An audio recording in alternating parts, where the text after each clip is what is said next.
Sports Channel, dali! Isang game na lang, champion na siya! Panoorin niyo, dali! Ay, Manu! Nasa atin na to, Manu! Sina Ana at Manuela, magkapatid, magkaramay sa buhay. Kapatid kita at best friend ko rin. Si Ana handang ipagpalit ang tagumpay sa ngalan ng pag-ibig. Ana! Ana! Rodrigo! Bakit ka ba ganyan? Dahil mahal kita, nabaliw na ako sa'yo mula pa nung una kang dumating sa bahay. Huwag mo sabihin na hindi mo napapansin yun. Mahal din kita, Rodrigo. Pwede bang ipaliwanag niyo sa akin kung ano nangyayari? Hayaan mo na sa anak. Ano yan, Ana? Buntis ako. Hindi ko naman ginusto to! Nangyari na lang! Maniwala kayo sa akin! Huwag kayo magsalita na parang katapusan na ng mundo! Talagang katapusan na ng mundo dahil nagwakas din lahat ng mga pangarap ko sa'yo! Sa gitna ng kanyang kalagayan, Isasama kong anak ko at ako magpapalaki sa kanya. Tatalikuran ko ang lahat ano man ang mangyari. Sasama ako sa inyo kahit sa ang sulok pa ng mundo. Nasaan ang kapatid ko? Koma siya ngayon at walang malay, Manuela.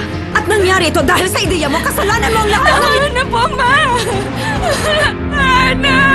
ang kapatid na si Manuela, ang tatayong ina sa kanyang anak. Nagkakamalay din siya. Maaring matagal pero gigising siya. Lumipas ang mga taon at hindi talaga mawawala sa isip mo ang isang tao. At tunay ngang mapagbiro ang pagkakataon. Magkasundo naman tayo. Pero alam natin na hindi dapat. Kapatid ko, kung nasan ka man, pakiusap, patawarin mo ko. Basbasan mo sana ang pamilya na ito na nabuo ng dahil sa'yo. Paano kung sa kanyang pagmulat ay nagbago na ang lahat? Ngayong taon, muli tayong mabibighani sa bagong henerasyon ng telenovela. Magkapatid, Alam na niya ang lahat. Na inagaw mo na sa kanya ang lahat ng pag-aari niya, Manuela. Pamilya, tahanan, ang anak niya, at si Rodrigo. magkaagaw sa pagmamahal. Di naman po siya ang mama ko. Ang nanay ko po ay si Manuela. Pero di na wala ang nararamdaman natin sa isa't isa. Ang pagmamahal na naramdaman ko, lahat ng yun, nabaliwala!